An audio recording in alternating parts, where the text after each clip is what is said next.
RPF constable సంబంధించి examination schedule అనేది RRB ద్వారా అఫీషియల్గా పబ్లిష్ చేయబడింది.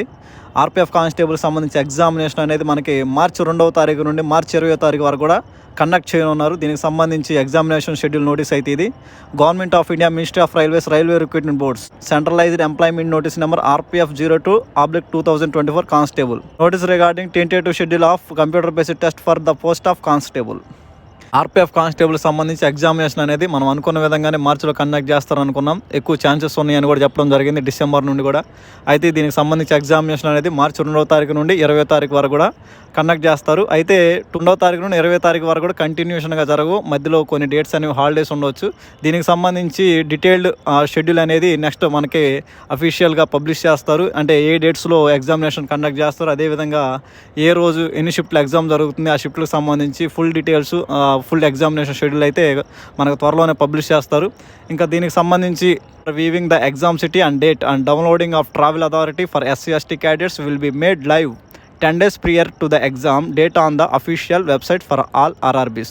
ఇంకా దీనికి సంబంధించి ఎగ్జామినేషన్ సంబంధించి మనం ఎగ్జామ్ సిటీ అండ్ డేట్ అనేది ఎగ్జామ్ జరిగే 10 రోజుల ముందు అయితే మనం తెలుసుకోవచ్చు అఫీషియల్ RRBs వెబ్సైట్లో. అదేవిధంగా SC/STs ఎవరైతే ఉన్నారో ఇంకా ఫ్రీ ట్రావెల్ పాస్ అనేది వాళ్ళు డౌన్లోడ్ చేసుకుని రిజర్వేషన్ అయితే చేసుకోవచ్చు.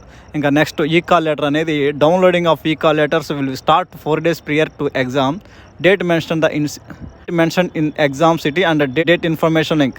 ఇంకా మనకి అడ్మిట్ కార్డ్ అనేది ఎగ్జామ్ జరిగే 4 రోజుల ముందు అయితే డౌన్లోడ్ చేసుకోవచ్చు. దీనికి సంబంధించి ఆ లింక్ అనేది మనకి మెయిల్ ద్వారా మనకి RRBs అఫీషియల్గా మనకి సెండ్ చేస్తే మనం ఈ లింక్ ఉపయోగించి మన లాగిన్ డీటెయిల్స్ ఇచ్చి మనం అడ్మిట్ కార్డ్ అయితే డౌన్లోడ్ చేసుకుని ఎగ్జామినేషన్కి అయితే అటెండ్ అవ్వచ్చు. ఎగ్జామ్కి సంబంధించి నోటీస్ అయితే ఇది మనకి RRB అఫీషియల్గా ప్రకటించింది. ఇంకా ఎగ్జామ్ అనేది 2వ తారీఖు నుండి మార్చి 2వ తారీఖు నుండి స్టార్ట్ అవుతుంది. ఇప్పుడు ఈ అప్డేట్ అనేది 28/1/2025 అనగా ఈ రోజు అయితే మనకి అఫీషియల్ RBs నుండి అఫీషియల్గా పబ్లిష్ చేయబడింది. కాబట్టి ఎగ్జామ్కి ఏంటంటే ఇంకా టైం ఎక్కువ ఏం లేదు. మీ ప్రిపరేషన్ అనేది కొంచెం స్పీడప్ చేయండి. ఆల్రెడీ నా ప్రిపరేషన్ గురించి, ఎక్స్పీరియన్స్ గురించి మీకు చాలా వీడియోస్ అయితే నేను ప్రొవైడ్ చేయడం జరిగింది. ఇంకెంతకుముందు ప్రీవియస్ వీడియోస్లో కూడా జనరల్ స్టడీస్కి సంబంధించి ఏ విధంగా ప్రిపేర్ అవ్వాలని కూడా చెప్పాను. ఇంకా ఆర్థమెటిక్ రీజనింగ్ కూడా ఇంపార్టెంట్ టాపిక్స్ గురించి కూడా ఒక వీడియో చేద్దాం. మీరైతే కొంచెం హార్డ్ వర్క్ చేసి ప్రిపేర్ అవ్వండి. ఎవరైతే ఇంకా ఈవెంట్స్ రన్నింగ్ కొంచెం కష్టంగా ఉందని ఫీల్ అవుతున్నారో వాళ్ళైతే ఇప్పటి నుండి రన్నింగ్ ప్రాక్టీస్ చేయండి. ఎందుకంటే డేట్స్ కన్ఫర్మ్ అయినాయి కాబట్టి ఎగ్జామ్ కండక్ట్ చేసిన తర్వాత మనకి 1 or 2 months లోపల రిజల్ట్స్ వస్తాయి. వెంటనే మనకి ఈవెంట్స్ అనేవి కండక్ట్ చేస్తారు. ఈవెంట్స్ అనేవి కొంచెం హార్డ్గా ఉంటాయి. రోజులో మనకి బ్యాచ్కి వచ్చి 70-100 మెంబర్స్ని మనకి బ్యాచ్ కండక్ట్ చేస్తే బ్యాచ్కి వచ్చి 1 or 2 మెంబర్సే క్వాలిఫై అవుతారు. రన్నింగ్ అనేది కొంచెం చాలా హార్డ్గా ఉంటుంది కాబట్టి, అంటే ప్రాక్టీస్లో ఉన్న వాళ్ళకైతే ఈజీనే, కానీ కొంచెం ఈ 1500 మీటర్లు అనేది 5:45లో చాలామంది కూడా ఫెయిల్ అయిపోతారు. కాబట్టి మీరు కొంచెం ప్రాక్టీస్ అనేది హార్డ్ చేయండి. అటు ఫిజికల్కి ఇటు రన్నింగ్కి. ఎవరైతే RPF జాబ్ కొట్టాలనుకుంటారో ఒక ఎగ్జామ్ మీదే కాన్సన్ట్రేషన్ చేస్తే అవ్వదు. అటు ఎగ్జామ్ని ఇటు ఫిజికల్ రెండింటిని కూడా బ్యాలెన్స్ చేసుకోవాలి. ఇంకా RPF సబ్ ఇన్స్పెక్టర్ సంబంధించిన రిజల్ట్స్ కూడా మనకి నెక్స్ట్ మంత్ అయితే వచ్చే అవకాశం అయితే ఎక్కువగా కనిపిస్తుంది. దీనికి సంబంధించి వెంటనే మనకి ఫిజికల్ డేట్స్ అయితే అనౌన్స్ చేస్తారు. 1 or 2 months లోపల మనకి ఈవెంట్స్ ఏమైనా కండక్ట్ చేస్తారు.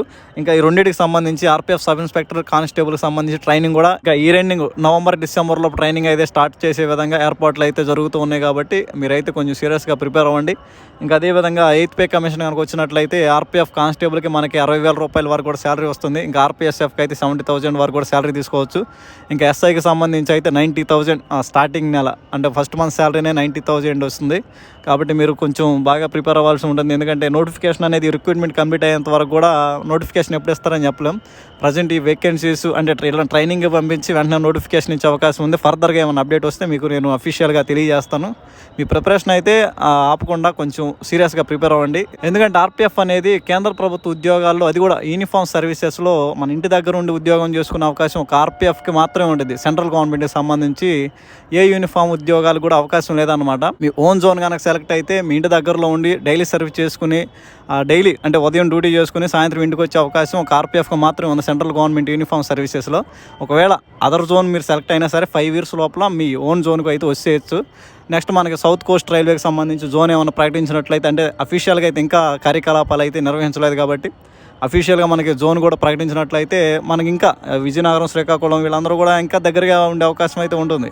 కాబట్టి సీరియస్గా ప్రిపేర్ అవ్వండి. అమ్మాయిలకి ఇంకా ఇది మంచి అవకాశం కాబట్టి RPF అనేది ఇక్కడ మీకు రిస్ట్రిక్షన్స్ ఏముండవు. RPFలో మీ డ్యూటీ మీరు చేసుకున్నారా, నెక్స్ట్ అయిపోయింది అంతే. మీరు ఇంటికి వెళ్ళి మీ పని మీరు చేసుకుంటారు. అంతేగాని మీరు ఓన్లీ యూనిట్లో ఉండాలి లేదా బెటాలియన్లో ఉండాలి, మేము చెప్పినట్టు చేయాలి అనే రిస్ట్రిక్షన్స్ ఏమి ఉండవు. ఉదయం పీటీలు తర్వాత అలాంటి ప్రెజర్ లేని జాబ్ అనమాట. ఎందుకంటే మీకు వీక్లీ 1 డే రెస్ట్ ఉంటుంది.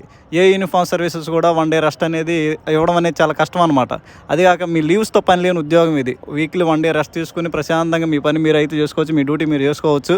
ఇంకా మిగిలిన ఎస్ఎస్సి జీడీ వీటితో కంపేర్ చేస్తే ఏంటంటే వాళ్ళకి లీవ్కి వచ్చినప్పుడే రెస్ట్ అనమాట. మీకు అలా కాకుండా ఆర్పిఎఫ్లో ఏంటంటే 1 day weekly 1 day compulsory rest ఉంటుంది.